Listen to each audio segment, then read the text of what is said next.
Alright guys, welcome back with the unboxing of the u12s. I think we're just going to call it like that. The Metal Scout from Cheerwing over here on the left there.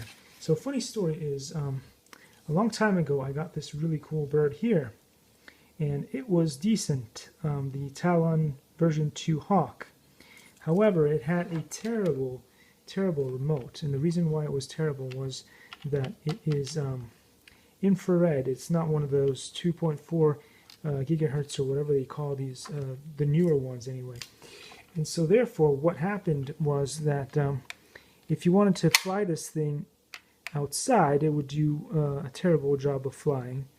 And so it was basically all you could do with it was fly it indoors. So hopefully this one will be better with a better remote, and then I'll be able to fly it outside. Anyway, thanks for watching, and I'll see you in the next one.